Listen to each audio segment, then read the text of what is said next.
अथ मन्त्रपाठः।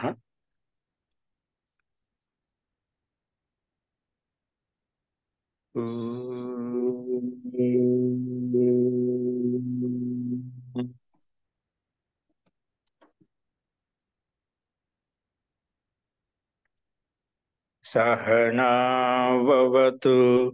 सहनौ भुनक्तु सह वीर्यं करवावहै तेजस्विनावधीतमस्तु मा विद्विषावहै। ओम शांति शांति शांति।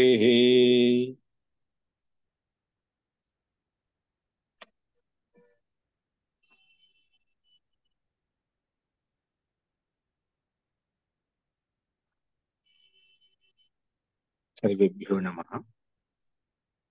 మనము చాంద్రోగ్యోపనిషత్తులో 5వ అధ్యాయంలో 12వ ఖండం వరకు మనం చెప్పుకున్నాము. ఇక్కడ జరుగుతున్నటువంటి ప్రకారం ఏమిటంటే, అశ్వపతి రాజా దగ్గరకు వైశ్వానర ఆత్మ, వైశ్వాన బ్రహ్మ గురించి తెలుసుకోవడం కొరకు 5గురు బ్రాహ్మణ మునులు జిజ్ఞాసపూర్వకంగా ముందు ఉద్దాలక మహర్షి దగ్గరికి వెళ్ళి, తర్వాత అక్కడి నుంచి నాకు తెలియదంటే అందరూ కలిసి అశ్వపతి రాజు దగ్గరికి వచ్చారు. అశ్వపతి రాజా ఏం సంబోధించాలంటే, ఏం ఉపదేశించాలంటే, ముందుగా మాకు ఇక్కడ యజ్ఞానుష్ఠానం చేయబోతున్నాను, యజ్ఞానుష్ఠానంలో పాల్గొనండి అని చెప్పినప్పుడు, మేము ఏ ఉద్దేశంతో తిరుగుతున్నామో ఆ ఉద్దేశం గురించి ముందు వెళ్ళడం మంచిది. కాబట్టి మీరు వైశ్వానర ఆత్మ యొక్క అధ్యయనం చేస్తున్నానని విన్నాము. కాబట్టి మీరు వైశ్వానర ఆత్మ యొక్క, వైశ్వానర బ్రహ్మ యొక్క ఉపదేశం మాకు ఇవ్వండి కృపయ అని చెప్పి వినమ్రతాపూర్వకంగా అడిగినప్పుడు దానికి సమాధానం,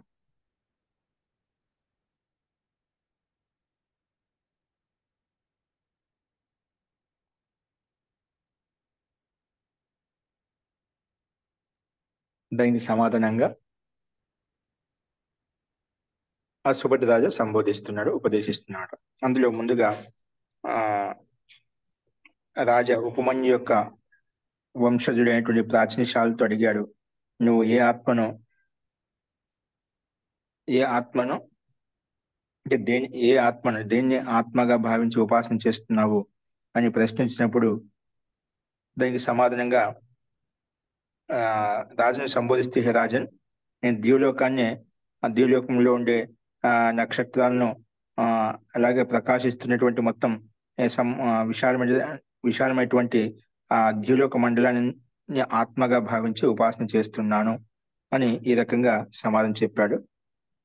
అప్పుడు రాజా, అది వైశ్వానర ఆత్మక ఒక రూపము, కానీ పూర్తిగా సంపూర్ణ రూపం కాదు. కానీ నువ్వు ఆ విశాల రూపంలో ఉన్నటువంటి తేజోమయ రూపం ఏదైతే ఉందో దానికి ఉపాసన చెయ్యి. వాళ్ళు ఎవరైతే చేస్తారో వాళ్ళు తేజోమయ రూపం యొక్క తేజోమయ రూపంతో యుక్తమైనటువంటి తత్వాన్ని పొందగలుగుతారు. కాబట్టి అటువంటి తేజోమయ రూపాన్ని ఎవరైతే ఉపాసిస్తారో వారికి ఆ పరమేశ్వరుని యొక్క అనుగ్రహం చేత సకల సామాగ్రి ఉత్పన్నమవుతుంది, సకల ప్రియ వస్తువులు కూడా ఉత్పన్నమవుతాయి, సకల బంధుబాంధవులతో సంబంధం ఏర్పడుతుంది, అన్ని రకాల ఐశ్వర్యం సిద్ధిస్తుంది. ప్రియ వస్తువులను చూడడం, ప్రియ వస్తువులను సాన్నిధ్యాన్ని పొందడము, అలాగా ఒక రకంగా ఇక్కడ భిన్న భిన్న రకాలుగా ఇస్తారు. కానీ ఎక్కువ భోజన సంబంధి, ఆహార సంబంధి పదార్థాలు అని అన్ని కూడా ఇక్కడ అతనికి సకలము ఉపలబ్ధమవుతాయని చెప్పి ఈ రకంగా మనం ప్రస్తావించుకున్నాం. ఇప్పుడు అదే ప్రకరణంలో ఇప్పుడు 2వ ముని అయినటువంటి బ్రాహ్మణ ముని సత్యయజ్ఞుడు, పౌలిషి వంశంలో పుట్టినటువంటి సత్యయజ్ఞుని ప్రస్తావిస్తున్నాడు. రాజా అతన్ని అడుగుతున్నామట. ఏం చెప్తున్నారు చూడండి. అతః ఉవాచ సత్యయజ్ఞం పౌలిషిం ప్రాచీన యోగ్యం కం త్వం ఆత్మానం ఉపాస్యే ఇత్యాది ఇతి ఉపాస్యే ఇతి ఆదిత్యమేవ భగవో రాజన్ ఇతి హ ఉవాచ.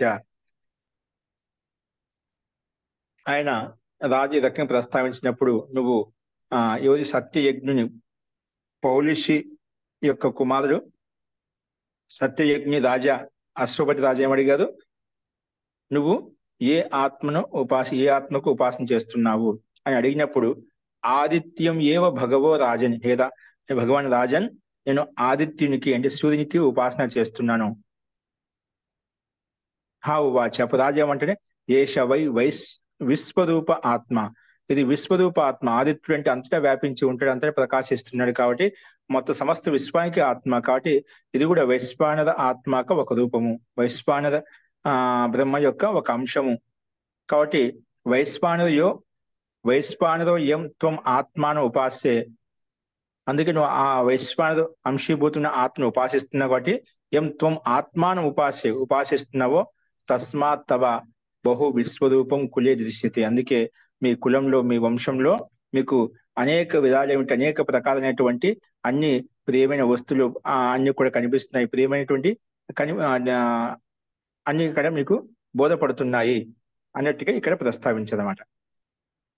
అంటే సకల సామాగ్రి విశ్వరూపం కులే దృశ్యత అంటే జ్ఞానవంతులు, తేజవంతులు, ప్రకాశవంతులు అన్ని రకాల సామాగ్రి ఏవైతే ఉన్నాయో అన్ని రకాల ఐశ్వర్యం సిద్ధి మీకు మీ కులంలో కనిపిస్తుంది. ఎందుకు? నువ్వు ఆ వైశ్వానర ఆత్మకి ఆ విశ్వరూపమైన ఆదిత్యునికి ఉపాసన చేస్తున్నావు కాబట్టి. దీన్ని బట్టి ఏమవుతుంది, ఒక్కొక్కరు ఒకదాన్ని చెప్పు. అక్కడ ముందేం చెప్పుకున్నాము, దీనిలో కానీ ఆత్మగా భావించి ఉపాసన చేస్తున్నాను చెప్పుకున్నాము. ఇక్కడ ఏమంటున్నా సత్యయజ్ఞుడు ఏమంటున్నా అంటే నేను సూర్యుని భగవంతుడు ఆత్మగా భావించి ఉపాసన చేస్తున్నాను. చూడు, ఏదో ఒక తత్వాన్ని ఒక నిమిత్తం చేసుకుని ఎవరికి ఉపాసన చేస్తున్నారో వారికి సకల సామాగ్రి, సకల ఐశ్వర్యం, సకల సిద్ధి లభిస్తుంది. అందుకే మహర్షి పతంజలి కూడా అతని యోగ శాస్త్రంలో ఏదో ఒక విషయం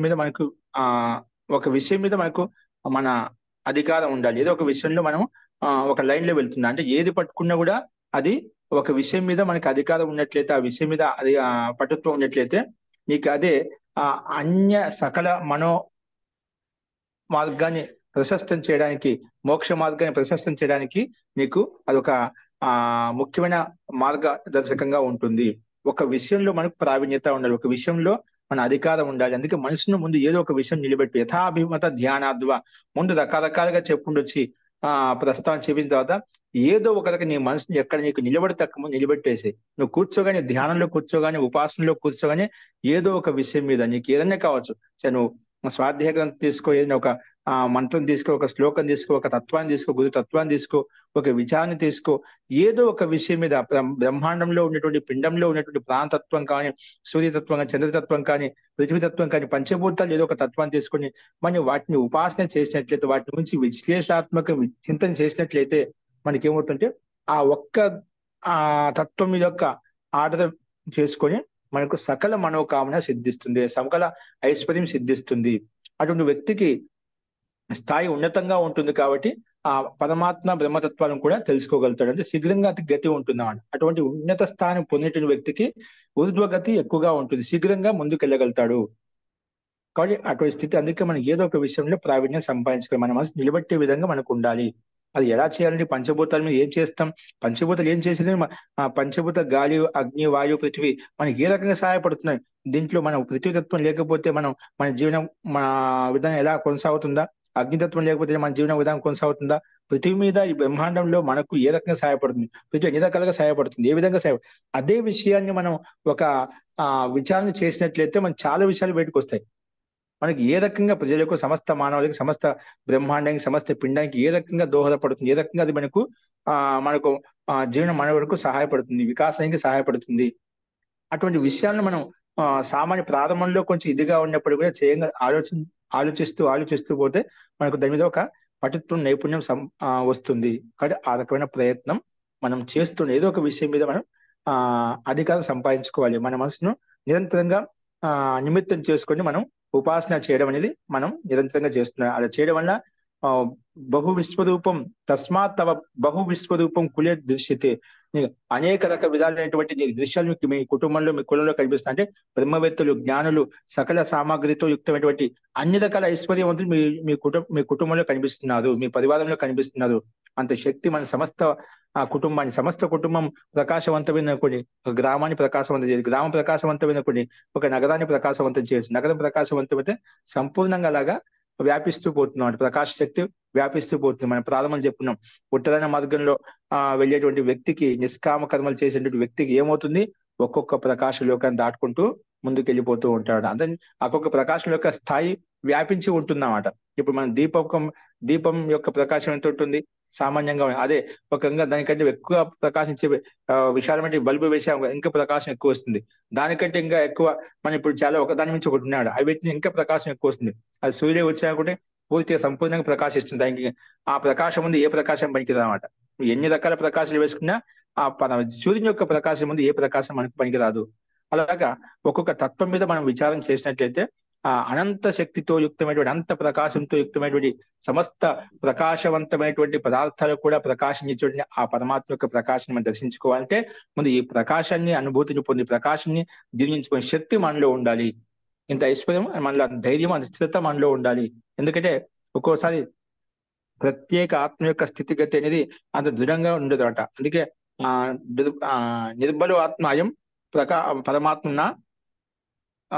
ద్రష్టం శక్నోతి అని ఒక పద. ప్రకాశతే ఆచార్య, న ప్రకాశతే, అయమాత్మ న ప్రకాశతే, దుర్బలోనో ఏదో దుర్బల అయం ఆత్మ నా ప్రకాశతే. వ్యక్తికి ఆ ప్రకాశ శక్తి అనేది మనం తట్టుకోలేము, మనం ప్రకాశించదన్నమాట. ఎందుకంటే మనం ఆ శక్తి ఉండదు అన్నమాట. మనం వణికిపోతాం అక్కడ ఉండేసరికి. ఆ ప్రకాశం చూడగానే మనం ఆ శక్తి, ఆ సామర్థ్యం మనలో ఉండదు. కాబట్టి దానికోసం మనం శ్రద్ధాపూర్వకంగా నిలబడాలంటే ఎట్లా ఉండాలి, మనకి బ్యాలెన్స్, ఒక చిన్న చిన్న మన స్థూల ఉదాహరణ చేసుకున్నట్లయితే మనం చెప్తూ ఉంటాను, ఒక సర్కస్ చిన్న చిన్న ఒక తాడు కట్టి దాని మీద నిలబడి బ్యాలెన్స్ మొత్తం పట్టుకుంటారంట. మొత్తం బరువు అంతా కూడా దాని మీద పెట్టుకుంటారంట, వాళ్ళ బ్యాలెన్స్ మీద పెట్టుకుంటారన్నమాట. ఎంత సూక్ష్మంగా అయినా కానీ ఒక ఆధారం కనిపిస్తుందన్నమాట. అట్లా ఆధారం లేనిటువంటి మనం తత్వం మీద, అత్యంత సూక్ష్మ తత్వం మీద మనసు అంత సూక్ష్మంగా ఉంటే దాని మీద మనం మనసు కేంద్రీకరించాలి. ఏ ఆధారం స్థూల ఇంద్రియంలో ఆధారం కనిపించడం, అటువంటి బిందువు మీద మన మనసుని కేంద్రీకరించినట్లయితే అప్పుడు మనం నిలబడే శక్తి వస్తుందన్నమాట. ఒక రకంగా ఏం లే, శూన్యంలో నిలబడినాము, దాని మీద మనం ఒక బరువు ఎత్తుకున్నాం, ఎలా ఉంటుంది, ఆధారం లేకుండా బరువు ఎత్తుకున్న మీద మొత్తం బ్యాలెన్స్ మీద ఉండాలంటే దానికి ఎంతో సామర్థ్యం కావాలి. అలాగూ చేస్తున్నారు ప్రయోగాలు చేసేవాళ్ళు, అలాగే ప్రయోగాలు చేస్తుంటాం. అంత శక్తి మనలో కావాలి. సూర్యకిరణాలు ఎలా ఉంటే సూక్ష్మంగా ఉంటాయి, దాని యొక్క ప్రభావం ఎంత ఉంటుంది. అలాగా మనం కూడా ఆ ప్రకాశ తత్వం మీద నిలబడే శక్తి మనం సంపాదించుకోవాలి. ప్రకాశం యొక్క ఆధారం ఉంటుంది, కిరణం పడుతుంది. ఆ కిరణం ఎంత పలుసగా ఉంటుంది, మన కిరణాన్ని ఆధారం చేసుకుని నిలబడగలుగుతామా? కానీ కిరణం మనకి స్పష్టంగా కనిపిస్తుంది. అది టార్చ్ లైట్ యొక్క కిరణం కావచ్చు, సూర్యుని యొక్క కిరణం కావచ్చు, ఏదైనా దీపకం యొక్క కిరణం కావచ్చు. ఆ కిరణం ఎలా ఉంటుంది, ఎంత సూక్ష్మంగా ఉంటుంది, చేయాలని పెడితే అక్కడ అడ్డుగా వస్తుందన్నమాట. అటువంటి తత్వం మీద మన యొక్క స్థితిని మనం కేంద్రీకరించాలి. అలాగా మనం నిదానంగా మెల్లమెల్లగా అభ్యాసం చేసినట్లయితే మనసు ఎప్పుడు నిలబడుతుందో అప్పుడు నీకు ఈ సమస్త భూమండలం మీద ఉండేటువంటి ఐశ్వర్యం, పదార్థ విద్య అంతా కూడా యథార్థంగా తెలుసుకుని నువ్వు పరమాత్మ యొక్క తత్వాన్ని, బ్రహ్మతత్వాన్ని, వైశ్వానర ఆత్మతత్వాన్ని, ఇక్కడ చెప్పినటువంటి తత్వాన్ని మనం పొందగలుగుతాము అని ఒక్కొక్క ఋషి యొక్క అనుభవాన్ని ఇక్కడ మనం చూస్తున్నాం అంట. ఈ రకంగా మీ కులంలో సకల ఐశ్వర్యం సిద్ధిస్తుంది, సకల అందరూ కూడా భిన్న భిన్న ప్రకారాలతో యుక్తమై ఉంటుందని చెప్పి ఇక్కడ ప్రస్తావించుకున్నాం. అదే దాని యొక్క ఉపలబ్ధి ఇక్కడ చెప్తున్నారు.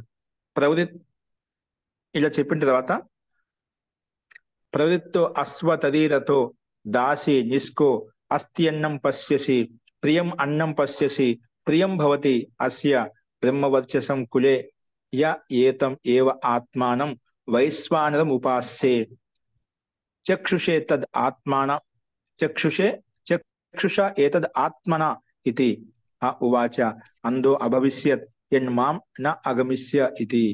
ఏమంటున్నా అంటే ప్రవృత్తో అశ్వతరీరతో, నీ కుటుంబంలో అశ్వతరీ రథాలు అంటే మంచి అప్పుడు రథాలు ఎక్కువగా ఉండేది. అశ్వతరీ రథం అంటే మంచి గుర్రాలతో రథాలు అవి నీ చుట్టూ ఉంటాయి. నువ్వు ఇట్లా వైశ్వాన ఆత్మకు విశ్వరూపమైనటువంటి ఆదిత్యునికి ఉపాసన చేస్తున్నావు కాబట్టి ఇవి నీకు ఉపలబ్ధమవుతాయి. దాసి అనేక మంది దాసులు ఉత్పన్నమవుతాయి, అనేక మంది అప్సరస్సులు నీ చుట్టూ తిరుగుతూ ఉంటారు అన్నమాట. అంతమంది అనేక మంది రకరకాల దాసులు, స్త్రీలు అందరూ కూడా నీ చుట్టూ ఉంటారు. నిష్కహ అంటే కాల్శాపని స్వర్ణముద్రలను కూడా నీ చుట్టూ ఐశ్వర్యం అలాగా ఉంటుంది. అస్థి అన్నం పస్థి ఉత్తమ అన్నాన్ని భోజనాన్ని పదార్థం చూడగలుగుతావు. ప్రియం అత్తి ప్రియమైన భోజనాన్ని భోజించగలుగుతావు. ప్రియం అత్యన్నం పశ్యసి,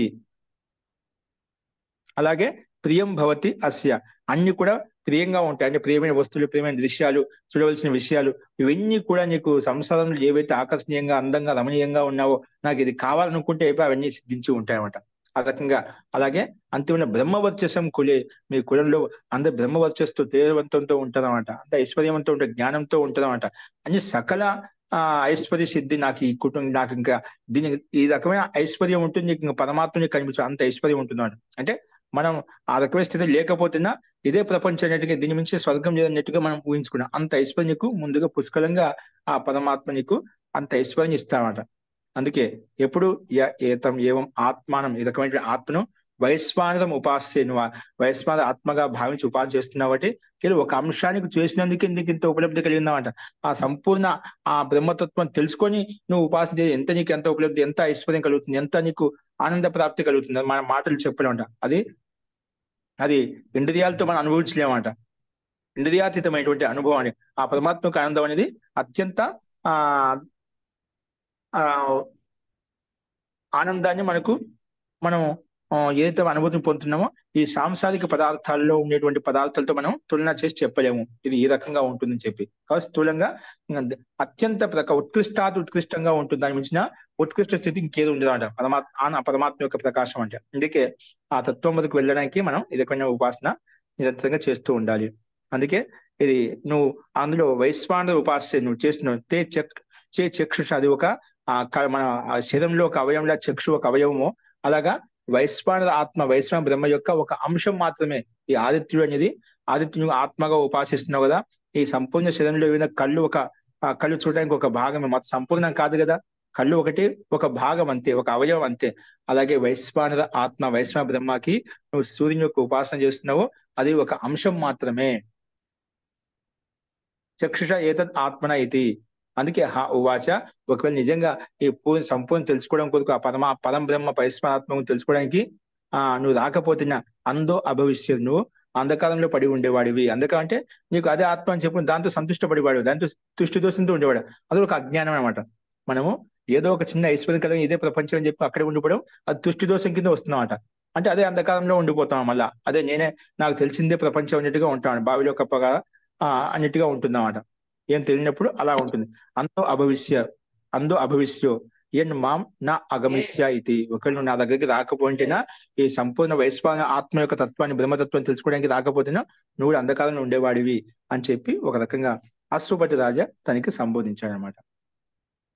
అస్తు చూడు, कचरियों से जुता हुआ रथ और दासियों के सहित हार प्रवृत्त तुम अन्न भक्षण करते हो, प्रिय का दर्शन करते हो. అంటే నువ్వు అంటే అప్పుడు కచ్చర్ అంటే ఇప్పుడు అశ్వముల స్థానంలో కచ్చర్ అంటే అవి కూడా గుర్రాల్లాగానే ఉంటాయన్నమాట. అంటే గాడిదకి ఒక ప్రజాతి అనమాట. అవి ఎక్కువగా బరువు మోయడానికి ఇదిగా ఉంటాయి. అటువంటివి ఎక్కువగా ఉపయోగించేవాళ్ళు, అంటే ఎక్కువ ప్రయాణం చేసేవాళ్ళు కాబట్టి. సో అటువంటివి పుష్కలంగా, అంటే మొత్తం పశు సంపద కూడా మొత్తం ఉండేది అన్ని కూడా. అప్పుడు ఏవైతే మనం ఏ రథాలతో ప్రయాణం చేసే వాళ్ళము, అలాగా సమస్త దాసులు అంతా అలాగే స్వర్ణ ముద్రలు, హారాలు ఇవన్నీ కూడా సకలం సమృద్ధి అతనికి లభించేది. ఎవరు जो इस वैश्वान आत्मा के इस प्रकार उपासना करता है वह अन्न भक्षण करते. इस రకంగా వైశ్వాన ఆత్మ యొక్క అంశభూతాన్ని ఎవరైతే ఉపాసన చేస్తారో వాడు అన్న భక్షణ చేస్తాడు, ప్రియమైన వస్తువులు చూడగలుగుతాడు, ఇతని కులంలో బ్రహ్మ తేజస్సు ఉంటుంది అని చెప్పి. కానీ కింటు వైశ్వాన ఆత్మాక నేత్రహి హే, ఇది వైశ్వాన ఆత్మాక సంపూర్ణ ఆత్మాక ఒక నేత్రం అనుకోండి, ఒక అవయవం అనుకోండి అని ऐसा राजा ने कहा और यह भी कहा कि यदि तुम मेरे पास ना आते तो अंधे हो जाते. ఒకవేళ నువ్వు సరే చేసావు, ఒకవేళ నువ్వు నా దగ్గర రాకపోతే, సంపూర్ణ తెలుసుకోవడానికి రాకపోతే నువ్వు అంధకారంలో ఉండేవాడివి అని చెప్పి ఆ రకంగా కూడా సంబోధించాడు, ఉపదేశించాడు. ఇది త్రయోదశ ఖండ. ఈ రకంగా ఆ సత్యయజ్ఞ అనే మునిని అడిగినప్పుడు నేను ఆదిత్యుని ఆత్మగా భావించి ఉపాసన చేస్తానని చెప్పి సమాధానం చెప్పాడు. దానికి తగినట్టుగా ఈయన కూడా సమాధానం చెప్పాడు. ఇప్పుడు చూడు మళ్ళీ చతుర్దశ ఖండ. నెక్స్ట్ వచ్చేసి ఇంద్రద్యుమ్నుడు. ఇంద్రద్యుమ్నుడు అని చెప్తున్నారా, ఆ విషయం చెప్తున్నామట. అంటే బాల్లవేడు అంటే భల్లవ యొక్క కుమారుడు ఇంద్రద్యుమ్నుడు, భల్లవ వంశంలో ఉత్పన్నమైన వాడు ఇంద్రద్యుమ్నుడు. చూడండి, అతః ఉవాచ ఇంద్రద్యుమ్నం బాలవేయం వైయాగ్ర పద్య కం త్వం ఆత్మానం ఉపాస్యే ఇది. అప్పుడు ఏమంటున్నా అంటే వాయుమేవ భగవో రాజన్ ఇది వాయుమేవ భగవో రాజన్ ఇది హ ఉవాచ ఏష వై పృథగ్వర్త్మ ఆత్మ వైశ్వానరో ఇయం త్వం ఆత్మానం ఉపాస్యే తస్మాత్ త్వాం పృథగ్ బలయః ఆయంతి పృథగ్ శ్రేణయో అనుయంతి. ఇక్కడ మళ్ళీ ఏమంటే బాలవేయ వంశంలో ఉత్పన్నమైన ఇంద్రద్యుమ్నుని కహ ఏమంటే అతనితో చెప్పాడు అశ్వతి రాజా, హే వైయాగ్రపద్య, అతన్ని సంబోధించి చెప్తున్నాడు, హే వైయాగ్రపద్య అని చెప్పి ఇంద్రద్యుమ్ని సంబోధించు అశ్వతి రాజా, హే వైయాగ్రపద్య, నీవు ఏ ఆత్మను ఉపాసన చేస్తున్నావు, ఇంతవరకు నువ్వు దేన్ని ఆత్మగా భావించి ఉపాసన చేస్తున్నావు అంటే అతడు ఇంద్రద్యుమ్నుడు ఏం చెప్పాడు, హే పూజ్య రాజన్, నేను వాయుతత్వాన్నే ఆత్మగా భావించి ఉపాసన చేస్తున్నాను అని ఈ రకంగా సమాధానం చెప్పాడు. వెంటనే ఆ ఉవాచ ఏష, అప్పుడు అతడు కూడా నిశ్చయంగా రాజు ఏమన్నా అంటే నువ్వు చేసింది నిశ్చయంగా వాస్తవంగానే పృథగ్వర్త్మ వైశ్వాన ఆత్మకు చేస్తున్నావు, అంటే పృథగ్వర్త్మ అనే వైశ్వాన ఆత్మకి ఉపాసన చేస్తున్నావు, అందువల్ల నీకు పృథక్ అంటే రకరకాలుగా నీకు అన్ని ఉపహారాలు లభిస్తున్నాయి. పృథక్ బలయ, అన్ని రకాల బలాలు నీకు లభిస్తున్నాయి. పృథక్ శ్రేణయో అనుయంతి, అంటే భిన్న భిన్న శ్రేణులు నీకు ఉపలబ్ధం అవుతున్నాయి. అన్ని రకాల ఇక్కడ అంటే ఒక రకమైన ఐశ్వర్యాన్ని చూపిస్తున్నావట. నువ్వు ఇలాగా పృథక్ వర్త్మ అనే వైశ్వాన ఆత్మ, అంటే వైశ్వాన ఆత్మకు ఒక అంశీభూతమైనటువంటి పృథక్ వర్త్మ ఆత్మకు నువ్వు ఉపాసన చేస్తున్నావు. అందుకే ఆ కారణం చేత త్వాం పృథక్ బలయ ఆయంతి, నీకు అన్ని రకరకాల బలాలు ఉపలబ్ధమవుతుంది, బలాల ఐశ్వర్యం నీకు ఉపలబ్ధమవుతుంది. పృథక్ అత శ్రేణయో అనుయంతి, అన్ని కూడా అన్ని రకాల రథాలు కూడా నీకు పంక్తిబద్ధంగా అన్ని నీ చుట్టూ తిరుగుతూ ఉన్నాయి, అంటే సకల ఇంకా వ్యాపించి ఉన్నటువంటి విశిష్టమైనటువంటి వస్తువులు పదార్థాలు నీకు కూడా లభిస్తున్నాయి అని చెప్పి ఇక్కడ ఈ రకంగా ప్రస్తావించాడు అశ్వపతి రాజా. నీకు ఇలా చేస్తున్నావు కాబట్టి ఇవన్నీ నీకు ఇప్పుడు, ఎందుకంటే మనం ముందు చెప్పుకున్నాం, ఈ 5 మంది ఎవరైతే ఉన్నారో వాళ్ళు మహాన్ గృహస్థులు, అలాగే మహాన్ శ్రోత్రియులు అని చెప్పుకున్నాం, వైదిక తత్వాన్ని తెలిసిన కర్మకాండ తెలిసిన వాళ్ళు మహాన్ వ్యక్తులు అని చెప్పుకున్నాం, మహాన్ ఐశ్వర్యవంతులు చెప్పుకున్నాం. ఈ ఐశ్వర్యం ఎక్కడి చూసింది, నువ్వు నిరంతరంగా ఈ రకంగా ఉపాసన చేస్తున్నావు కాబట్టి నీకు ఇటువంటి ఐశ్వర్యం కలిగింది. అందుకే నీ చుట్టూ సమస్త రథాలు నీ చుట్టూ తిరుగుతూ ఉన్నాయి, సమస్తమైన వ్యక్తులు నీ చుట్టూ విద్యను అభ్యసించడానికి వస్తున్నారు. అంటే ఎవరు ఏ రకంగా కావాలన్నా వాళ్ళకి అన్ని రకాల సహాయం చేయగలుగుతున్నావు. ఇవన్నీ ఉపాసన యొక్క సామర్థ్యం చేత, ఆ కారణం చేత ఇవన్నీ నీకు లభిస్తున్న రకాల బలాలు నీ చుట్టూ ఉన్నాయని చెప్పి ఈ రకంగా సంబోధించాను అన్నమాట. చెప్పిన తర్వాత అందుకే నువ్వు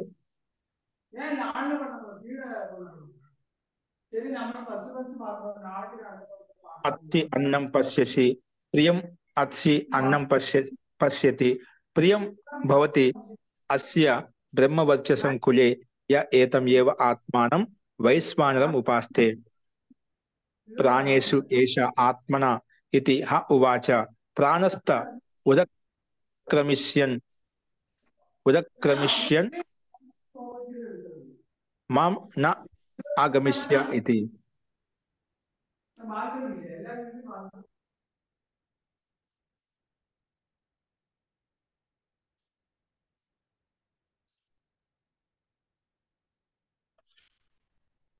అందుకే అత్సి అన్నం పశ్యసి ప్రియం, అత్తి అన్నం పశ్యసి ప్రియం భవతి అస్య బ్రహ్మవర్చసం కులే, భవతి అస్య బ్రహ్మవర్చసే కులే యః ఏతం ఏవం ఆత్మానం వైశ్వాన ఉపాస్తే ప్రాణః తు ఏషః ఆత్మనః ఇతి హ ఉవాచ ప్రాణః ఉదక్రమిష్యత్ యత్ మాం న అగమిష్య అంటే ఇక్కడ విసర్గం లోపించుతామట. ప్రాణః ఉదక్రమిష్యత్ యత్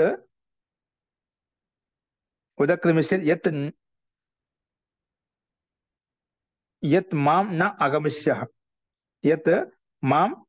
న అగమిష్య ఇది అని ఈ రకంగా ప్రస్తావించాడనమాట.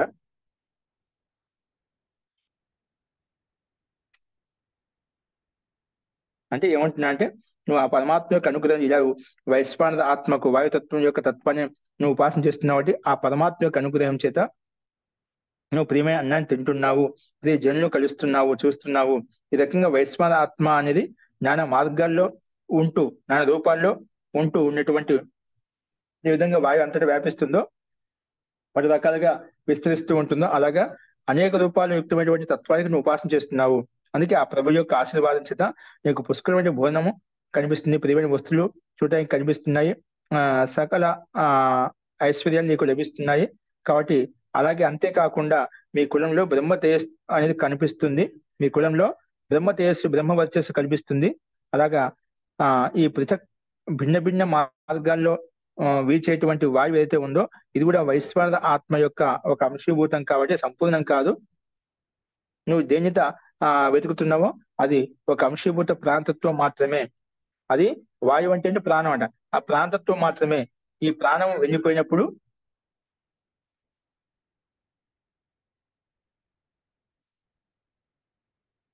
ఇది ఒక ప్రాంతత్వం మాత్రమే. ఒకవేళ నువ్వు నా దగ్గరికి రాకపోతే గినా, ఎందుకు వంశీభూతం తెలుసుకున్నావు, ఈ ప్రాణం వెళ్ళిపోయి ఉంటేనా నువ్వు కూడా ఆ పూర్ణ రూపంగా తెలుసుకోవడానికి నువ్వు తెలుసుకోలేకపోయేవాడివి, నువ్వు కూడా అంధకారంలో ఉండేవాడివి అన్నట్టుగా ఇక్కడ ప్రస్తావించబడింది అన్నమాట. అంటే ఒకవేళ నువ్వు నా దగ్గరికి రాకపోతున్నా ఈ ప్రాణం వెళ్ళిపోయినప్పుడు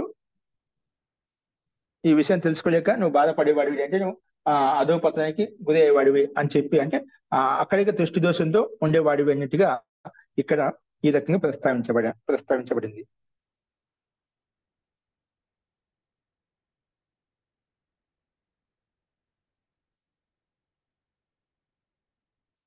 ఇక్కడ నువ్వు రాకపోతున్నా నీ ప్రాణాలు వెళ్ళిపోయేటివి, నువ్వే నష్టమయ్యేవాడివి అన్నట్టుగా ఇక్కడ ప్రస్తావించబడినవాడు. ఈ రకంగా అతని యొక్క ఉపలబ్ధి చెప్పేది. ఇవన్నీ కలుగుతున్నాయంటే వాయుతత్వాన్ని ఆత్మగా భావించి ఉపాసన చేస్తున్నవాడి ఈ సకల సామగ్రి, సకల ఐశ్వర్యం నీకు లభిస్తుంది.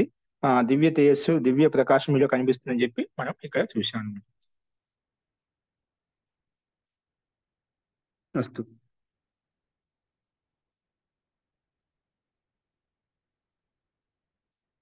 ఈ రకంగా ఇది చతుర్దశ ఖండ, ఇది 14 ఖండం ఈ రకంగా ప్రస్తావించబడింది. నెక్స్ట్ చూడండి పంచదశ ఖండ, 15వ ఖండము. నెక్స్ట్ ఎవరు? జన ముని, శర్కరాక్ష కుమారుడు, శర్కరాక్ష అని చెప్పుకుంటే జనహ అని చెప్పుకున్నామట.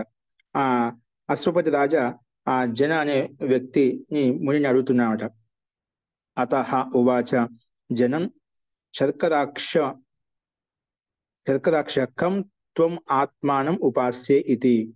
అప్పుడు ఆ జన అనే ముని ఏమంటున్నా అంటే, ఆకాశం ఏవ భగవో రాజన్ ఇది, నేను ఆకాశాన్ని ఆత్మగా భావిస్తున్నాను. ఉవాచ ఏషః వై బహుళ ఆత్మ వైశ్వానరో యం త్వం ఆత్మానం ఉపాస్యే తస్మాత్ త్వం బహుళో అసి ప్రజయా చ ధనేన చ. ఇక్కడ మళ్ళీ ఏమని చెప్పారంటే, ఈ శర్కరాక్ష వంశంలో ఉత్పన్నమైన జన అనే మునిని సంబోధిస్తూ రాజన్ ఏమడిగాడంటే, నువ్వు ఏ ఆత్మను దేన్ని ఆత్మగా భావిస్తూ ఉపాసన చేస్తున్నావు అడగానే వెంటనే సమాధానంగా, హే రాజన్ నేను ఆకాశాన్ని ఆత్మగా భావించి ఉపాసన చేస్తున్నాను అని సమాధానం చెప్పినప్పుడు వెంటనే రాజు ఏమన్నా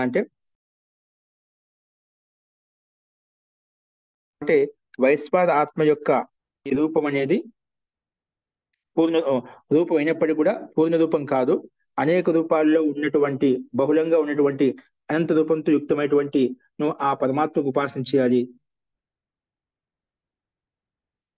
ఆ పరమాత్మకు ఉపాసన చేయాలి. కానీ ఇప్పుడు ఈ ఆకాశం అంతటా వ్యాపించి ఉంది, ప్రకాశవంతంగా అంతటా వ్యాపించి ఉంది. అయినప్పటికీ కూడా ఇది ఒక అంశీభూతం మాత్రమే. కానీ అనంత రూపంతో యుక్తమైనటువంటి నువ్వు తత్వాన్ని ఉపాసన చేయాలి. అలా చేసినట్లయితే నీకు వైశ్వానర ఆత్మ యొక్క బ్రహ్మ మాత్రం ఉపాసన చేస్తున్నావు. కాబట్టి అందుచేతనే, ఆ కారణం చేతనే నీకు నీ దగ్గర సకలమైనటువంటి బహుళమైన ధనము నీ దగ్గర ఉన్నది. ఇలా నువ్వు ఆకాశత్వాన్ని వైశ్వాన ఆత్మగా భావించి ఒక అంశీభూతం చేస్తున్నావు. కాబట్టి నీకు నీ దగ్గర బహుళో అసి ప్రజయాచ ధనేనచ, అంటే బహుళమైనటువంటి అత్యంత అనేకమైనటువంటి ప్రజా సంపత్తితో, ధన సంపత్తితో నువ్వు యుక్తమై ఉన్నావు. అది నీకు ఆకాశత్వాన్ని బ్రహ్మగా భావించి వైశ్వర ఆత్మతత్వాన్ని నువ్వు ఉపాసన చేస్తున్నావు కాబట్టి అంశీభూతంగా నీకు ఇవన్నీ ఉపలబ్ధి కలుగుతున్నాయి అని చెప్పి ఇక్కడ ప్రస్తావించామట. ఇక్కడ మనకు జన అనే ముని ఇక్కడ దేన్ని ఆత్మగా భావించారంటే ఆకాశాన్ని ఆత్మగా భావించి ఉపాసన చేశారు. చూడు, పంచభూత తత్వాన్ని తీసుకుంటున్నాం కోరు. राजा ने जन से कहा, हे शतकराक्ष, तुम किसकी आत्मा की उपासना करते हो? वो बोला, हे पूज्य राजन, मैं आकाश की ही उपासना करता हूँ, ఆకాశంని ఆత్మగా భావించి ఉపాసన చేస్తున్నాను. అప్పుడు రాజా ఏమన్నాడంటే, నిశ్చయంగా నువ్వు బహుళ సంజకంతో అనేక రకాలతో యుక్తమైనటువంటి వైశ్వర ఆత్మ అది నువ్వు ఏదైతే ఉపాసన చేస్తున్నావో అంటే వైశ్వర ఆత్మ అంటే ఈ వైశ్వర ఆత్మకి ఒక అంశీభూతం అనమాట. ఈ ఆత్మకి నువ్వు ఉపాసన చేస్తున్నావో అది ఒక వైశ్వర ఆత్మకే ఒక అంశీభూతము. కానీ దీని చేతనే ఈ కారణం చేతనే నువ్వు సమస్త ప్రజలను సమస్త ధనాన్ని నువ్వు బహుళంగా సంపాదించుకోగలుగుతావు, బహుళంగా పుష్కలంగా పొందగలుగుతున్నావు. అంటే సమస్త ప్రజలంతా కూడా ఆయన చుట్టూ ఉండేవాళ్ళు, సమస్త ఐశ్వర్యం కూడా ఇతని దగ్గర ఉండేది. కాబట్టి ఈ రకంగా నీకు ఇవన్నీ కనిపిస్తున్నాయంటే ఆ వైశ్వానర ఆత్మ యొక్క తత్వాన్ని నువ్వు ఉపాసన చేస్తున్నావు కాబట్టి నీకు ఆకాశభూతమైన వైశ్వర ఆత్మ అయినటువంటి తత్వాన్ని ఆత్మగా భావన చేస్తున్నావు కాబట్టి నీకు ఈ ఐశ్వర్య సిద్ధి కలిగింది. కానీ ఇది సంపూర్ణం కాదు అని చెప్పి అది కూడా ఇతను కూడా ప్రస్తావించాడు అనమాట. అందుకే ఇలా చేసావు కాబట్టి, ఇలా చేస్తున్నావు కాబట్టి నీకేం లభిస్తుంది అంటే దానికి సమాధానంగా అత్సి అన్నం పశ్యసి ప్రియం, అత్సి అన్నం పశ్యసి ప్రియం, అత్తి ప్రియం, అత్తి అన్నం పశ్యతి ప్రియం భవతి అస్య బ్రహ్మవర్చసం కులే, అస్య బ్రహ్మవర్చసం కులే య ఏతం ఏవ ఆత్మానం వైశ్వానరం ఉపాస్తే సందేహస్త్యేష ఆత్మన ఇతి ఉవాచ. సందేహస్తే వ్యశిర్యన్ మాం న అగమిష్య ఇతి. యః ఏతం ఏవం ఆత్మానం వైశ్వానరం ఉపాస్తే, యః ఏతం ఏవం ఆత్మ ఇటువంటి ఆత్మను వైశ్వానర ఆత్మ ఉపాసన చేస్తుందో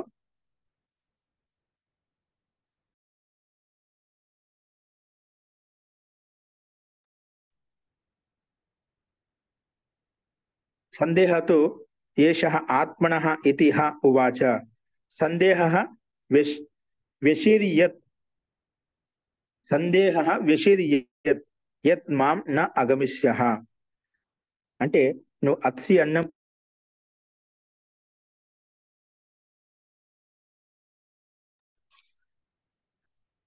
అయితే అన్నం భుజిస్తున్నావో, ప్రియమైన వ్యక్తులు దర్శించుకుంటున్నావో, అలాగే అత్తి అన్నం పశ్యసి ప్రియం భవతి అస్య బ్రహ్మవర్చసం అని చెప్పుకున్నాం కదా, అవన్నీ కూడా అన్నం తింటున్నావు, ప్రియమైన వస్తువులు చూస్తున్నావు, అలాగే మీ కులంలో బ్రహ్మ తేజస్సు కలిగిన వాళ్ళంతా కూడా కనిపిస్తున్నారు. ఇదంతా ఎందుకు కలిగిందంటే యహ ఏతం ఏం ఆత్మానం వైశ్వాన ఉపాస్తే, ఈ రకంగా నువ్వు బహుళ రూపాలతో యుక్తమైనటువంటి వైశ్వాన ఆత్మ యొక్క ఉపాసన చేస్తున్నావు కాబట్టి. అందుకే ఎటువంటి సందేహం లేదు. సందేహస్తు ఏషః ఆత్మనః ఇతి. కానీ బహుళ యుక్తంతో ఆకాశం అయితే ఉందో అంతర్వ్యాపించి ఆత్మనః ఆకాశం అయితే ఉందో అంశభూతంగా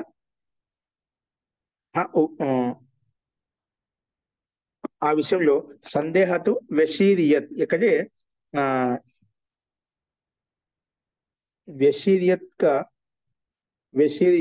అంటే టూటు జాతా హై అంటే విరిగిపోతుంది, కింద పడుతుంది అని చెప్పి ఇక్కడ క్రియాపదం యొక్క అర్థం చెప్పబడింది. దీని యొక్క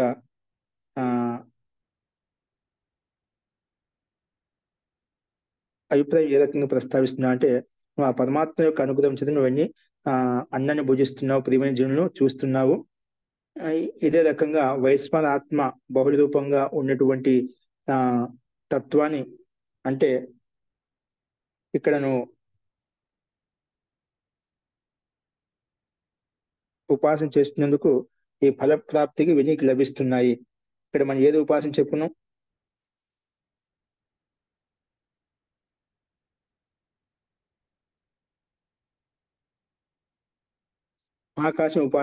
ఆకాశమే ఉపాసనగా చేస్తుందని చెప్పుకున్నాము. కాకపోతే ఇక్కడ ఇవన్నీ లభిస్తున్నాయని చెప్పుకున్నాం. ఇవన్నీ లభించినప్పుడు కూడా ఇవన్నీ లభించడానికి కారణం ముఖ్యం. ఏ కారణం అంటే నువ్వు అనంత ఆకాశయుక్తమైనటువంటి వైశ్వాన ఆత్మను నువ్వు ఏది నువ్వు అన్వేషిస్తున్నావో వెతుకుతున్నావో అది మధ్య భాగం మాత్రమే. ఇది వైశ్వ నువ్వు చేసేటువంటిది ఆకాశం అంతా వ్యాపించి ఉన్నదా, అది నువ్వు ఏదైతే నువ్వు ఉపాసన చేసినా అది కేవలం మధ్య భాగం మాత్రమే. ఒకవేళ నువ్వు కేవలం ఇదే చేస్తున్నావు కాబట్టి ఇదే ఆత్మగా భావించి నువ్వు చేసినట్లయితే నువ్వు కూడా భవిష్యత్ కాలాంతరంలో నువ్వు కూడా నష్టభ్రష్టమైపోయాడివి. కాబట్టి నువ్వు నా దగ్గరికి వచ్చేసి ఈ విషయాన్ని తెలుసుకోగలుగుతున్నావు. రాకపోతే నువ్వు ఇలాంటి నీకు స్థితి కలిగేది. మూర్ధ తే ప్రతిష్ఠితి అని చెప్పి మనం ప్రారంభం చెప్పుకున్నామట. అలాగే నువ్వు కూడా నష్టభ్రష్టుడు అయ్యేవాడివి అన్నిటిగా ఇక్కడ ప్రస్తావించబడింది. వెషీరియత్ అంటే నువ్వు నష్టమయ్యేవాడివి, విరిగిపోయేవాడివి అన్నట్టుగా. అంటే నీ దడం అంటే నీ మొండవంతా తెగిపోయేది నువ్వు ఒకవేళ రాకపోయింటైనా. అంటే నీకు అవమాన పాలమయ్యేవాడివి, దీన్ని నువ్వు అద్భుతంగా అజ్ఞానంలో ఉండిపోయేవాడివి ఈ విషయం తెలుసుకోకపోతే. నువ్వు ఎందుకంటే ఆకాశం అంతటి భాగం కూడా మొత్తం పరమాత్మగా భావిస్తున్నావు, వైశ్వన ఆత్మగా బ్రహ్మగా భావిస్తున్నావు. అది ఒక మధ్య భాగం మాత్రం, సంపూర్ణం కాదు, విశాలం కాదు. వెషీరియత్ని ఈ రకంగా ఈ సమాచారం. అందుకే సందేహం అంటే ఎటువంటి సందేహం, వెషీరియత్ నువ్వు కింద పడిపోయేవాడివి, నీ దడము వేరే ఏది, యత్ మాం నా అగమిష్యను నా దగ్గర రాకపోయి ఉంటేనా అని చెప్పి ఈ రకం కూడా ప్రస్తావించాడు అనమాట. అస్తు అన్నింటిలో సకల ఎవరు ఏ తత్వాన్ని ఆత్మగా భావి ఉపాధి చేసినా అందరికి సకల భోగ సామాగ్రి అన్నాది పదార్థాలు ఏవైతే ఉన్నాయో ఐశ్వర్య సిద్ధి కులంలో తేజవంతుల ప్రకాశం అన్ని కామన్గా మనకు సమానంగా చూస్తున్నాము. అస్తు తర్వాత ఏమంటున్నా అంటే చూడండి,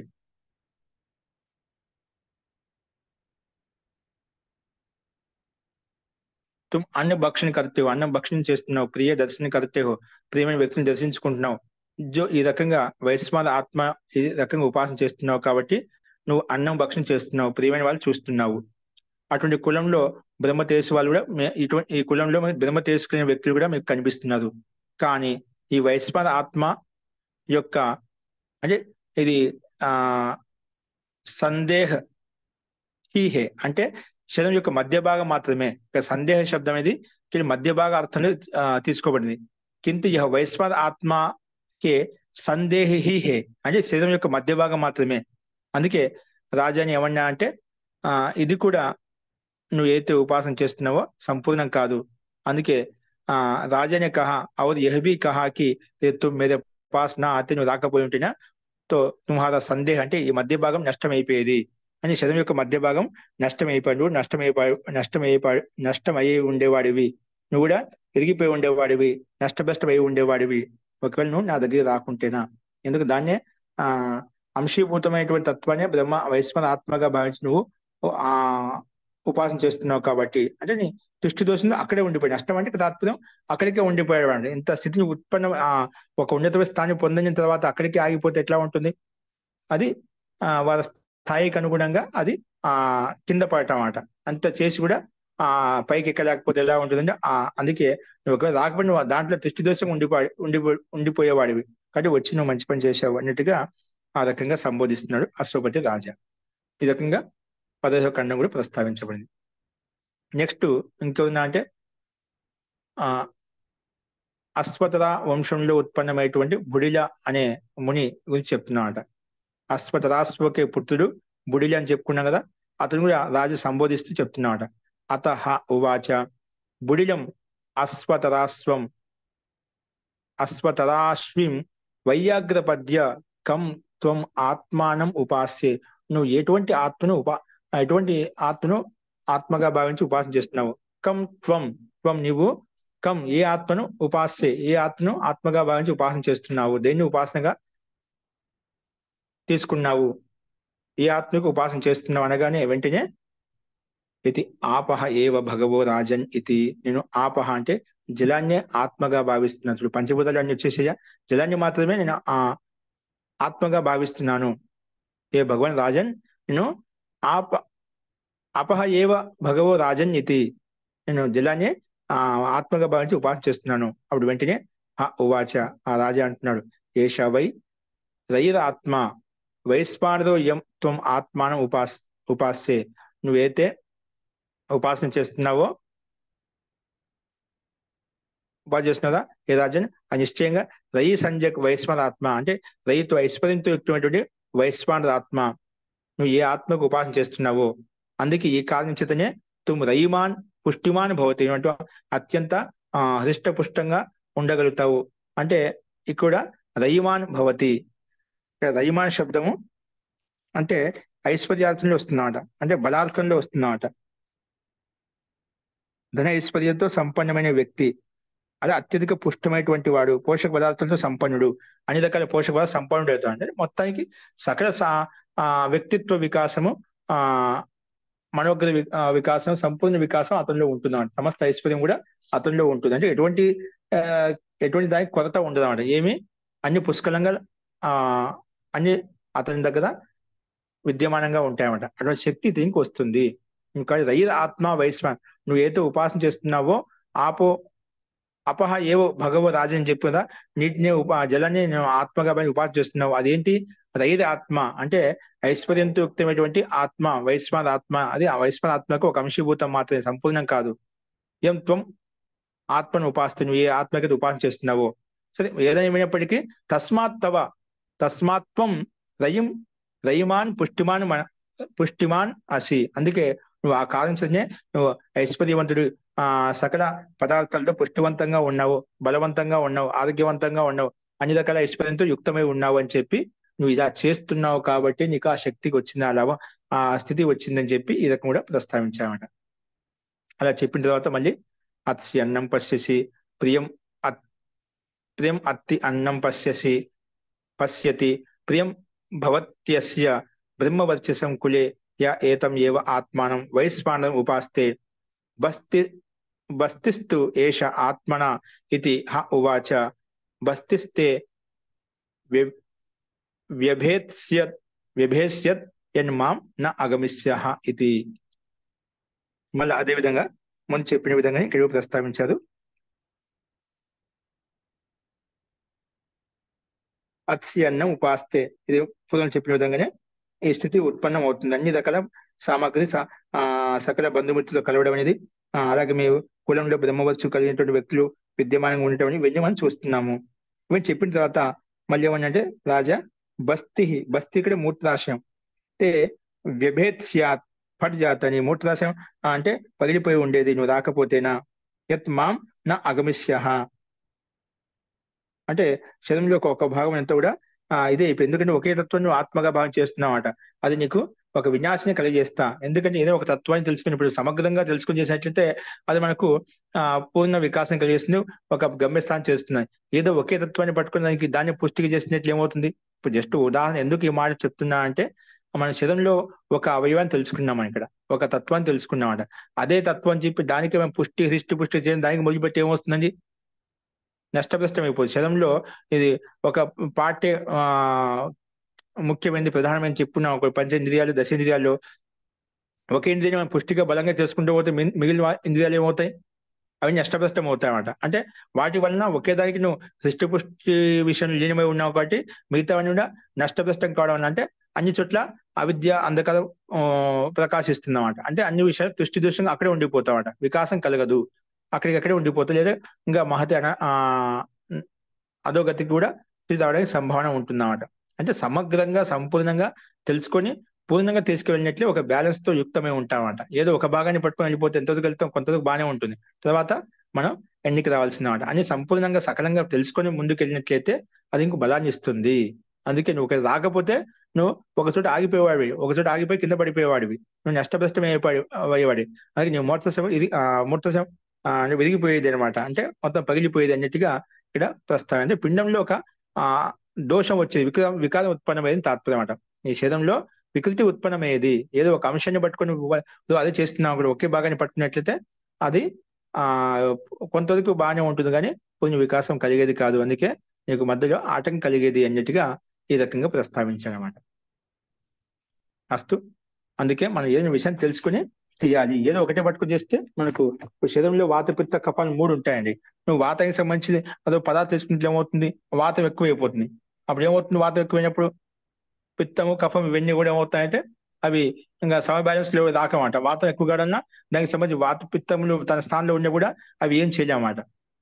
అట్లా ఏదో ఒక తత్వం కాదు, అన్ని తత్వం తెలుసుకొని సమానంగా వాతం ఎక్కువైనప్పుడు పిత్తని ఉపశమనం చేసే విధంగా, పిత్తం ఎక్కువైనప్పుడు కఫము ఉపశమనం చేసే విధంగా సమస్థితిలో ఉండటం కోసం మనం ప్రయత్నం చేయాలి. ఏదో ఒక తత్వాన్ని పట్టుకునేట్లయితే అది హాని కలుగుతుంది, హాని కలిగజేస్తుంది. అలాగే ఆధ్యాత్మిక క్షేత్రం కూడా మన స్థాయిని బట్టి ముందుకు వెళ్ళే కొద్దీ ఆ స్థాయికి తగ్గట్టుగా ఎత్తు పల్లాలు అనేవి ఉంటాయన్నమాట. దాన్ని సమానంగా తీసుకుంటూ వెళ్ళినట్లయితే మనం ముందుకు వెళ్తూ ఉంటాం. మనం ఏదైనా ఒక కర్మ చేసినప్పుడు, ఏదైనా పని చేసినప్పుడు అన్ని ఒకేసారి చేయలేమన్నమాట. ఒక్కో దాన్ని ముందు తీసుకెళ్తూ ముందుకు అన్ని పట్టుకొని వెళ్ళిపోతాం అన్నమాట. అలా పట్టుకున్నట్లు ఎట్లయితే మనకు సంపూర్ణంగా అది ఫలిస్తుంది, సిద్ధిస్తుంది అన్నమాట. అన్ని ఒకేసారి ఒకే గీతలో అన్ని మొత్తం చేసేస్తా అంటే చేయలేమన్నమాట.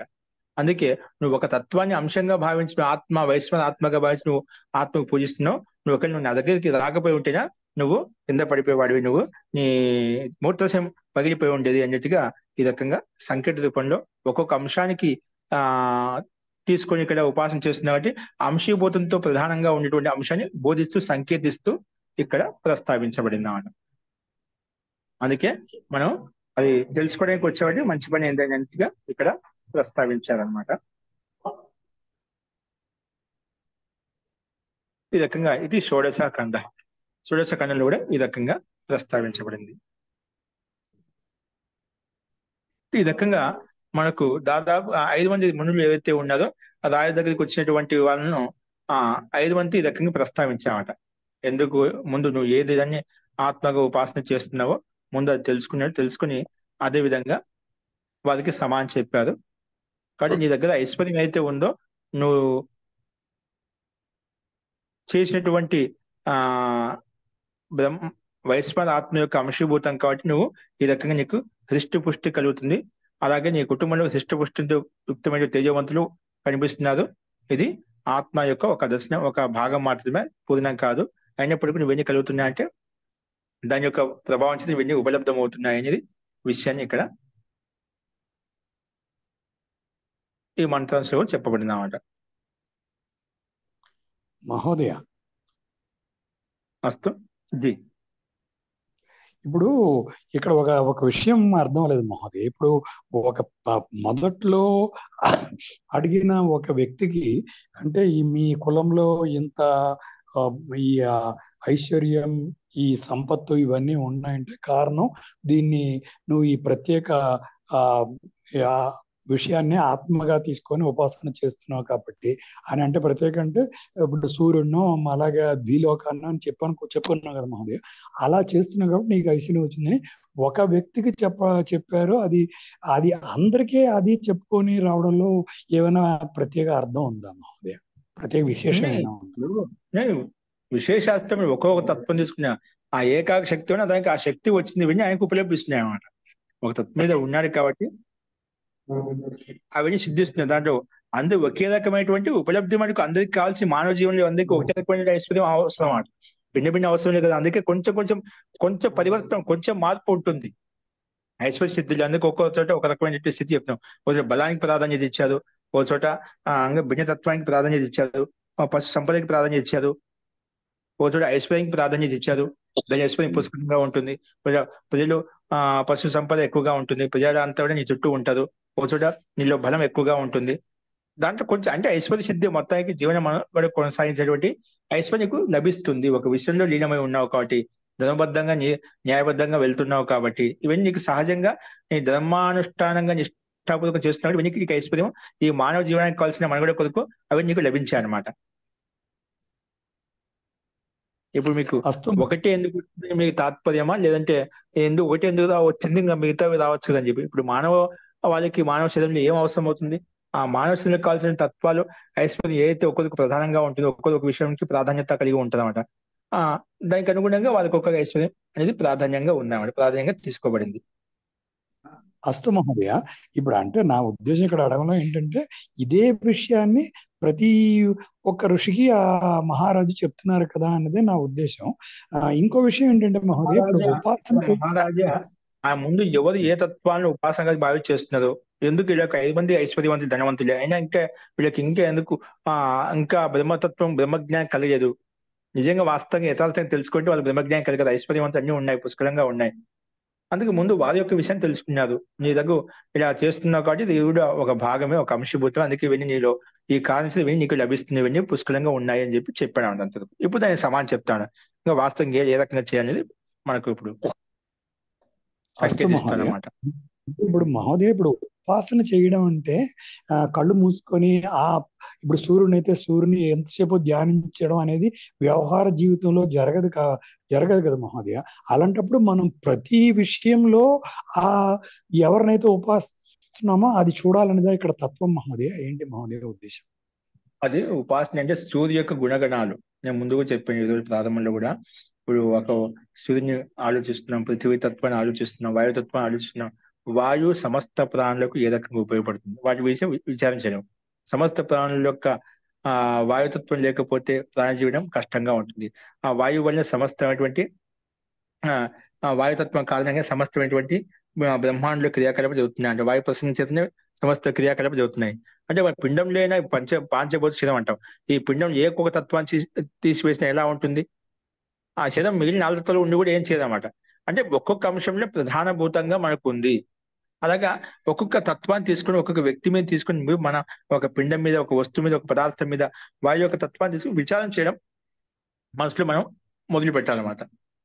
అంటే వాయుతత్వానికి సంబంధించిన వాయు ఎన్ని రకాలుగా ఉంది, దానికి సంబంధించిన స్వాధ్యాయం చేసి మనం విచారణ చేసినట్లయితే అంటే ఆలోచన విధానం మనకు పెరుగుతుంది అన్నమాట. ఇప్పుడు వాయుతత్వం ఎన్ని రకాలుగా, పంచభూతాలు వాయుతత్వం యొక్క మానవాళి మీద ఏ రకమైన ప్రభావం చూపుతుంది, సమస్త అది ఒక మానవుడి మీద తీసుకున్నారు. సమస్త మానవుడికి ఏ రకంగా ఆ ప్రాణతత్వం వాయుతత్వం ఏ రకంగా ఉపయోగపడుతుంది, ఎన్ని రకాలుగా రక్షిస్తుంది, ఎన్ని రకాలుగా ఉత్థానం చేస్తుంది, ఎన్ని రకాలుగా వికాసం చేస్తుంది, ఎన్ని రకాలుగా సమస్త బ్రహ్మాండంలో దాని యొక్క గతివిధి ఏ రకంగా ఉంది, అటువంటి విషయాలను మనం ఏమి ఆలోచించగలుగుతాం ఇక్కడ మనకు వర్తమాన జీవనంలో.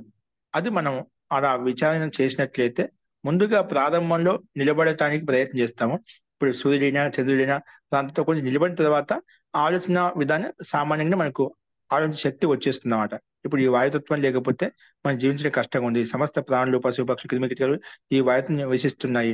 అంటే బ్రహ్మాండం యొక్క పరమాత్మ యొక్క సృష్టి వాయుతత్వం అనేది అద్భుతమైనటువంటి శక్తి ద్వారానే ఇవన్నీ మనకు చెట్లు చేమలు కావచ్చు, ఈ వాయు ప్రసారణంగానే ఇవన్నీ మనకు గతిశీలంగా ఉన్నాయి.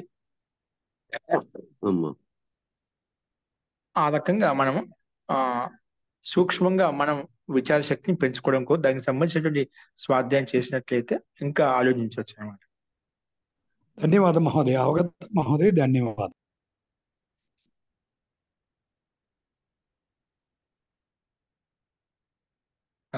అంటే మనము ఒక్కొక్క విషయాన్ని ఆలోచించే తద్గత జ్ఞానాన్ని విషయాన్ని మనం ఇంకా ఏవైతే ఇప్పుడు మనం చూస్తున్నాం ఇక్కడ సంకేత రూపంలో మనం అన్ని చెప్పుకుంటాం చెప్పాం కదా.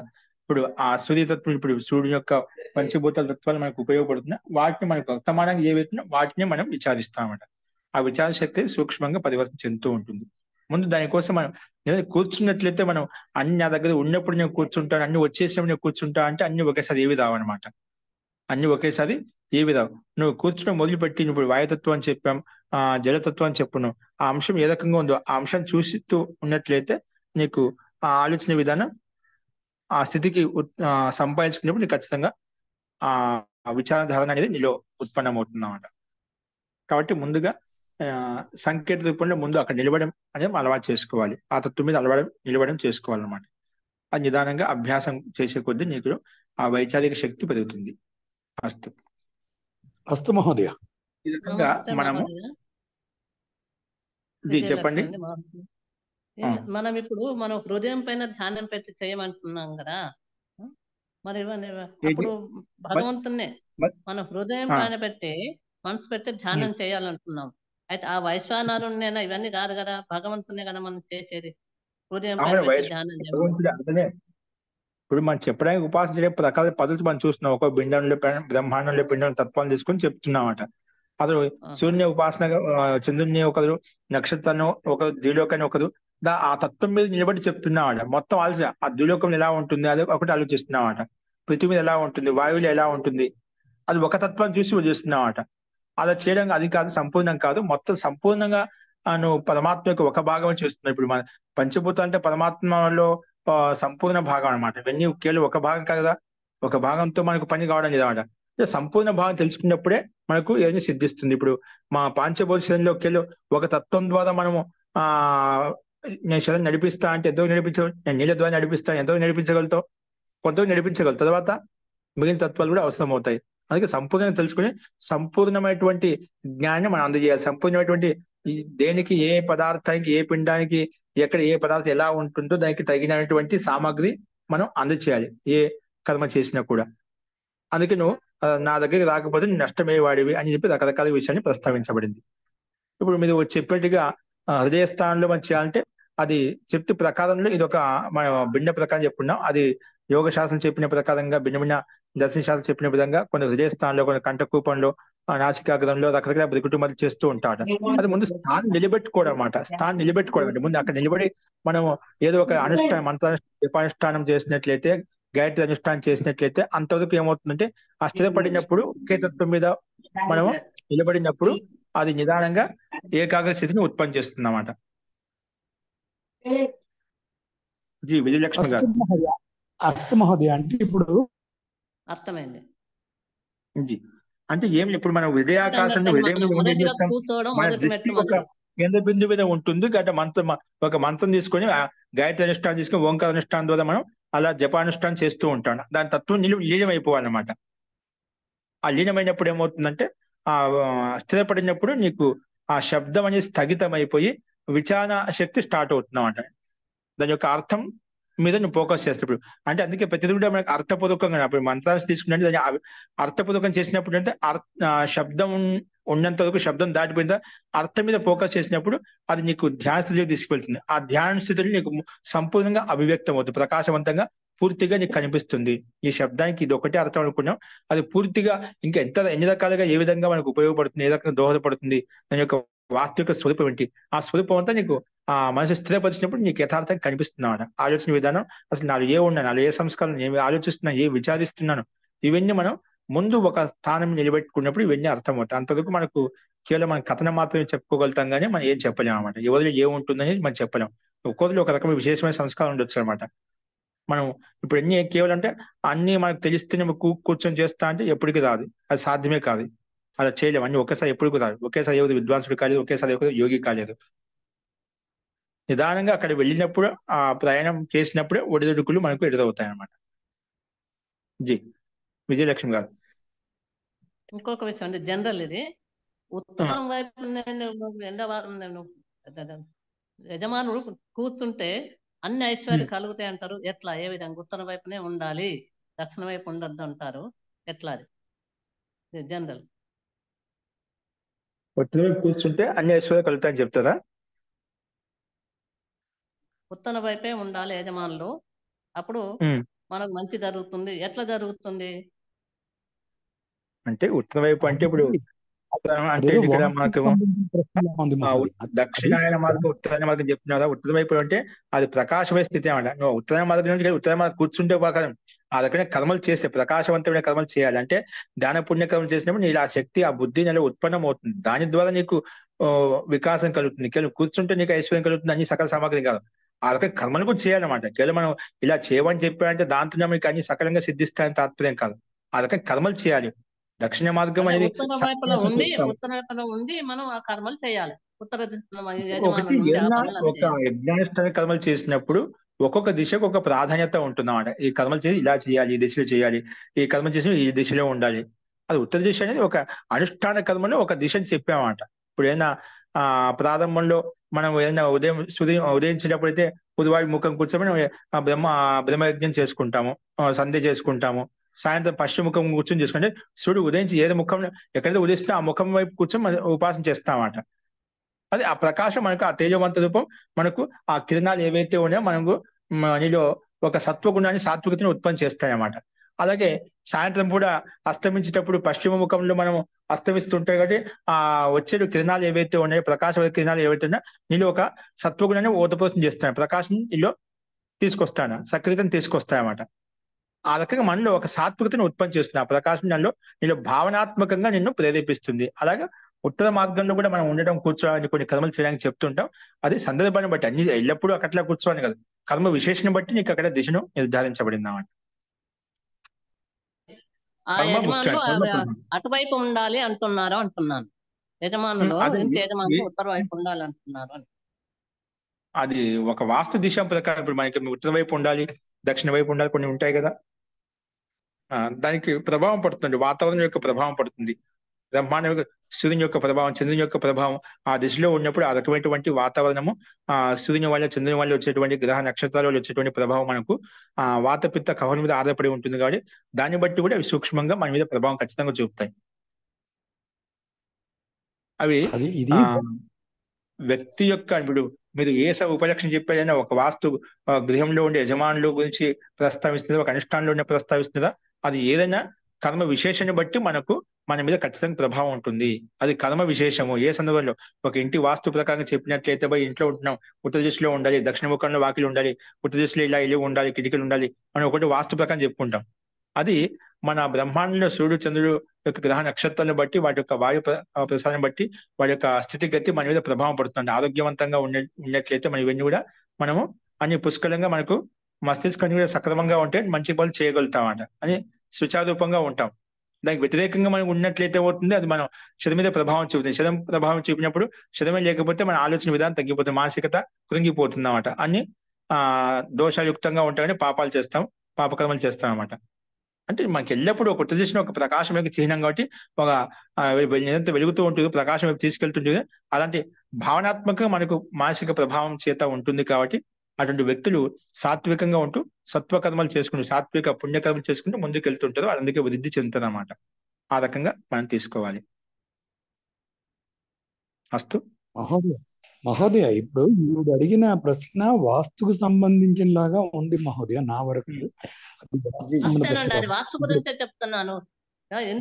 అక్కడ ఉంటే బాగుంటుంది అనే ఉద్దేశంలో ఉంటూ ఖచ్చితంగా ఉదయం ఉత్తర దిశలో ఉండాలి. అది వాస్తు ప్రకారంగా అది మనకు స్థాన విశేషం. అది ఏ స్థానంలో ఉంది అప్పుడు మనకు వికల్పం ఉండదు. కొన్ని చోట్ల కొన్ని దక్షిణ స్థితిలో ఉంటుంది, దక్షిణ వాకిలి ఉంటుంది. అప్పుడు ఏం చేస్తాం, స్థాన విషయం అంటే వాటి ఉత్తర వాకిలి ఉంటే అది మనకు ప్రకాశానికి చిహ్నం కాబట్టి ఆ రకమైనటువంటి సూర్యుని యొక్క ప్రభావం మన మీద పడుతూ ఉంటుంది. కాబట్టి ఆ దిశలో ఉండేటువంటి మనకు వికాసం కలుగుతుందంటే ఆ రకమైన ప్రభావం పడుతుందని చెప్పి తాత్పర్యం అంట. కానీ మన కర్మాష్టం కూడా ఉండాలి. కేవలం దిశలో ఉన్నంత మాత్రం అందరూ వికాసం చెందుతుంది కాదు. ఆ దిశలో ఉన్నటువంటి చాలా మంది కొంచెం భిన్నంగా వ్యతిరేకంగా వెళ్ళిన వాళ్ళు కూడా ఉండదన్నమాట. తాత్పర్యం మనకు ఒక నిమిత్తం ఏర్పడుతుంది, ఆలంబన ఏర్పడుతున్నాను, దాని ఆలంబన ఉపయోగించుకున్నట్లయితే ఖచ్చితంగా వికాసం కలుగుతాను, సందేహం లేదు. అస్తు మహోదయ. ఒక వ్యవస్థ ఒక కల్పించాలంటే వాస్తు ఏర్పరచాలంటే అది మనకు కుటుంబ సభ్యులకు అన్నికి వాతావరణానికి సంబంధించి అన్ని చూసుకొని ఒక వ్యవస్థ కల్పించాలి. స్థాన విశేషంగా చూసుకోవాలంట. అన్ని స్థానాలు అన్ని దిశలు ఒకే రకంగా ఉండవంట.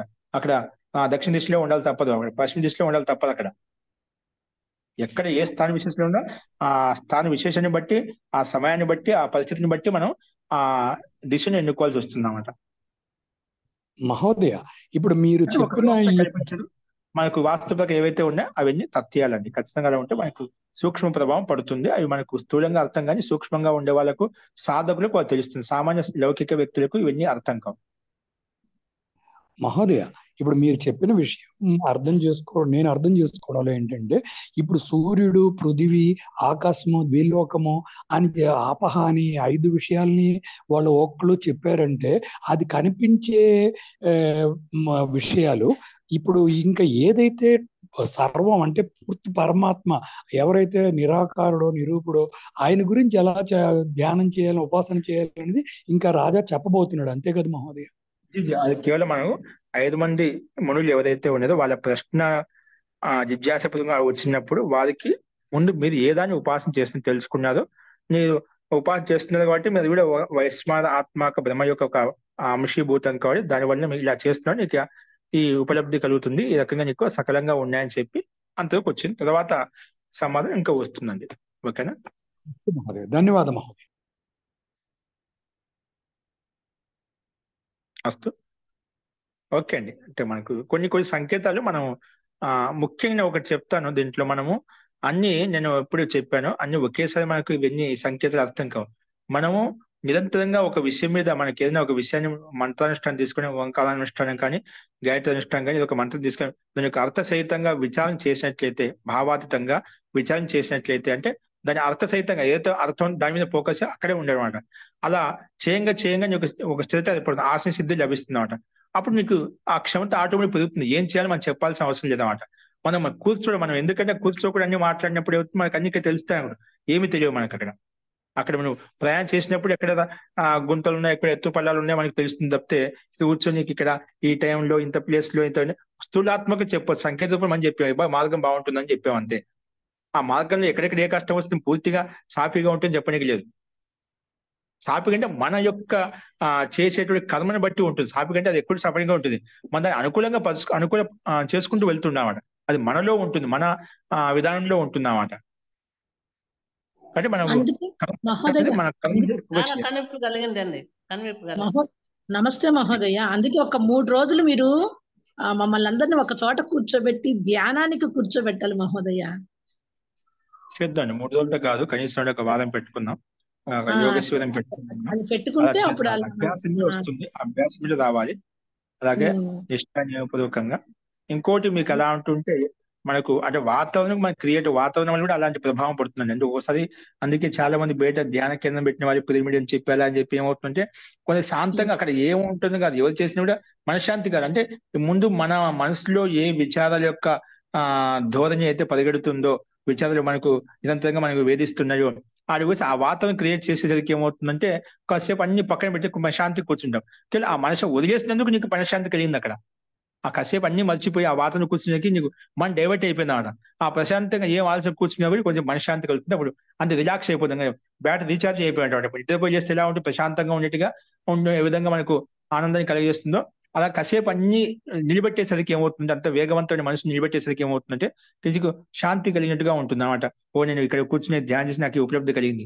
అది ఎక్కడైనా చేయొచ్చు అన్నమాట. మనం అందుకే మనం విధి విధానంగా పొదుగా తెలుసుకొని చేసినట్లయితే మనకు ఆ మనశ్శాంతి ఎప్పుడు మన దగ్గరే ఉంటుంది. మనశ్శాంతి ఎక్కడ లేదు, మన మనసులోనే ఉంది మనశ్శాంతి. మీరు చెప్పేది కరెక్టే మహోదయ. పరిస్థితులు కూడా కొంచెం మన చుట్టూ పరిస్థితులు అటువంటి వాతావరణం ఉంటే ఇంకొంచెం తొందరగా రావడానికి అంటే మారటానికి అవకాశం ఉంటుంది. గందరగోళంలో కూర్చున్నా ఉంటుంది. అందువల్ల నేను అడుగుతున్నాను అన్నమాట. ఒక 3 days అట్లా అంటే సాధన అలవాటు ఉందనుకోండి, అట్లా 3 నెలలకు ఒకసారి అయినా సరే కూర్చున్నాం అనుకోండి. అస్తు, అది ఖచ్చితంగా సంభవిస్తుంది.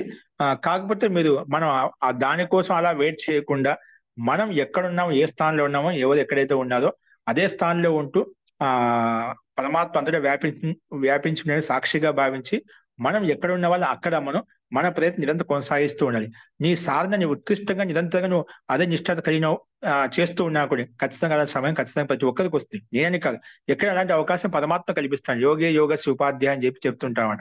అది నేను చెప్పింది కదా, సాక్షాత్ ఆయన మహర్షి పతంజలి రాసినటువంటి సూత్రానికి భాషల్లో మహర్షి వాత్స్యాన్ని కూడా చెప్పాడు. ఖచ్చితంగా దాన్ని భయపడాల్సిన మనకు వెతకాల్సిన అవసరం లేదు. నువ్వు నీ లోపల నీకు సమాధానం ఉంది. మనకి ఏ రోజుకి ఏ సమస్య వచ్చినా కూడా ఎక్కడో వెతకాల్సిన అవసరం లేదు. ఎక్కడ ఉన్నా ఆ ప్లేస్ ప్రశాంతంగా అన్ని పక్కన వదిలేసి ఈ గంట టైం, ఈ 10 నిమిషాల టైం, ఈ అర్ధగంట టైం నాది కాదు, పరమాత్మకు అంకితం చేసేది. పరమాత్మ గురించి ఆలోచించాలి. అది ఏమైనప్పుడు ఎంత కష్టంలోనే నేను ఇప్పుడు కేవలం నాకు ఈ సమస్య ఉంది, ఈ సమస్య సమాధానం ఏంటి అని కాసేపు అన్ని పక్కన ఉండేది. ఆ అనుష్ఠానంలో గాయత్రి యొక్క తాత్పర్యం లీనమవ్వండి. నాకు మంచి సద్బుద్ధి కావాలి. ఆ బుద్ధి ద్వారా నువ్వు అన్ని ఆలోచించగలుగుతావు. ఎక్కడెక్కడ ఏముంది, ఎక్కడెక్కడ ఏం చేయాలి, ఏ రకంగా చేస్తే మనకు ఇంకా ఈ రకమైన స్థితి ఉత్పన్నం అవుతుంది. బుద్ధి బాగుంటే అన్ని స్థిరంగా ఉంటాయట. అందుకే ఆ సవితా దేవత అయినటువంటి మాత ద్వారా మనము గాయత్రి మంత్రం ద్వారా మనం ఆ బుద్ధిని ప్రచోదించమని చెప్పి పవిత్రించమని చెప్పి మనం ప్రార్థిస్తాం అన్నమాట. కాబట్టి మీరు ఎక్కడ ఉన్నా అది ఖచ్చితంగా అవకాశం వచ్చినప్పుడు అటువంటి వ్యక్తి పరమాత్మ ఆహ్వానిస్తాడు. మనం స్వాధ్యాయ యోగమాసీత యోగాత్ స్వాధ్యాయమావనేత్ స్వాధ్యాయ యోగ సంపత్య పరమాత్మ ప్రకాశతే అని చెప్పుకున్నాను. స్వాధ్యాయం అంటే ఇక్కడ స్వాధ్యాయం ఒకటే కాదు, అధ్యయనం చేయడం ఒకటే కాదు, యోగం కూడా. స్వాధ్యాయం యోగం రెండు, స్వాధ్యాయం తెలిసిపోతుంది, యోగం తెలిసిపోతుంది, స్వాధ్యాయం అలా రెండు చేస్తూ ఉంటే ఏమవుతుంటే ఆ పరమాత్మ యొక్క ప్రకాశిత లభిస్తున్నాడు. అలా స్వాధ్యాయం చేయడం ద్వారా ఇష్టదేవత రమంతే. నీకు ఎక్కడైతే నీకు మనశ్శాంతి కలిగి, ఎక్కడైతే నీకు ఆ పరమాత్మ ఎక్కడికి ప్రేరేపించాలో అక్కడ ప్రేరేపిస్తాం. ఇష్టదేవత రమంతి. ఇష్టదేవత మన దగ్గరికి వచ్చేస్తారు, మనం అక్కడికి వెళ్తామంట. అదంతా స్థితి ఉత్పన్నమవుతుంది. కాబట్టి మనం ఏ దానికోసం ఎక్కడ పరమాత్మ అంతటా వ్యాపించి ఉన్నాడు, నాకు ఇక్కడ ఆ స్థానం విశేషం వచ్చినప్పుడు నాకు కల్పించడం నేను చేసుకుంటే అంతవరకు నేను ఖాళీగా ఉంటాను కాదు. మీరు ఎక్కడ ఉన్నా, ఏ స్థానంలో ఉన్నా ఆ పని నిరంతరంగా కొనసాగుతూ ఉండాలి. నిత్య కర్మ కొనసాగుతూ ఉండాలి. నువ్వు ఎక్కడైనా ఉన్నావు, ఏ ప్లేస్కి వెళ్ళినా, ఏ ప్రాంతానికి వెళ్ళినా, ఏ ప్రయాణంలో ఉన్నా కూడా ఎక్కడైనా ప్రాతः సాయంకాలం రాత్రి పోలే ఏర్పడుతూ ఉంటాయి. ఎక్కడున్నా ఈ మనకు నిత్య కర్మలు చేస్తూ ఉంటాం. మనం తినడం ఆగదు, మనం వెళ్ళడం ఆగదు, మనం పడుకోవడం ఆగదు. అన్ని క్రియాకర్మలు ఏ విధంగా నిత్యంగా చేస్తూ ఉంటాం. ఇది లేకుండా జరగదని అది కూడా ఒక భాగంగా భావించి మన నిత్యము ఒక అర్ధగంట, కనీసం ఒక 20 నిమిషాలు ఎంతగానే మనం ఆ పరమాత్మ కేటాయించిన సమయం ఖచ్చితంగా కేటాయించినట్లయితే ఖచ్చితంగా ఆ వ్యక్తికి ఆ మార్గము స్వయంగా ప్రశస్తమవుతుంది, అన్ని సిద్ధిస్తాయి. అలాంటి అవకాశం కూడా ఏర్పడుతుంది. అలాంటి అవకాశం కూడా మనం ప్రత్యక్షంగా అందరికీ కల్పిద్దామండి. అస్తు. ఓకే, ధన్యవాదాలు. శాంతి పాఠ.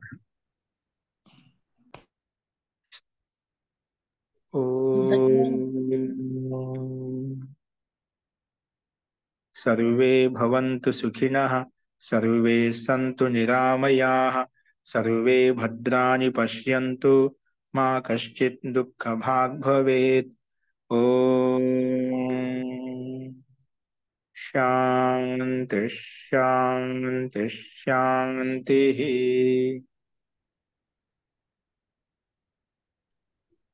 సర్వేభ్యో నమః. ఓం నమస్తే. ధన్యవాదాలు ఆచార్య మహోదయ.